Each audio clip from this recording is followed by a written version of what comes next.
කලාව කියන්නේ එක එක විදිහේ ශේෂ්ත්‍රයන් ගණනාවක එකතුවක්. දැන් විශේෂයෙන්ම ෆිල්ම් එකක් කියනකොට රංගපාන එක, සින්දු කියන එක, එතකොට නර්තනය මේ හැම දෙයක්ම තියෙනවා. දැන් කොල්ලෙක් කියන අලුත්ම නිර්මාණය විශේෂම කාර්යයක් කරන කෙනෙක් තමයි මේ ඉන්නේ අපේ චන්දන සර්.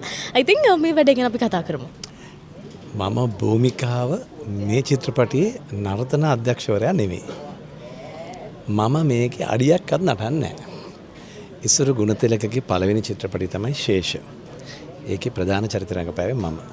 මම තමයි ඒකේ ප්‍රධාන චරිතය ළඟදීලා බලන්න පුළුවන්. මමයි උමාලි තිලකරත්න, මල්කාන්ත ජයසිංහ වගේ නලින් ප්‍රදීප් උඩුවල වගේ කෘතහස්තය ඒකේ රංගපානවා. ඒකේ ප්‍රධාන චරිතය ඉස්සර දුන්නේ මට. ඉතින් ඉස්සරගේ පළවෙනි වැඩේ එහෙම කරනකොට ඉස්සර මට දෙවෙනි වැඩේට කතා කරේ නම් නටන්න නෙවෙයි.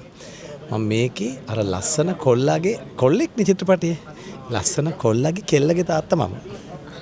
මට දෙන බොහොම අනුවේදනීය ආදරණීය තාත්තා කෙනෙකුගේ චරිතයක් රඟපාන්න මේ චිත්‍රපටයේ තරින්දි කියන කෘතහස්ත තරුණ අතිදක්ෂ නිලියත් එක්ක.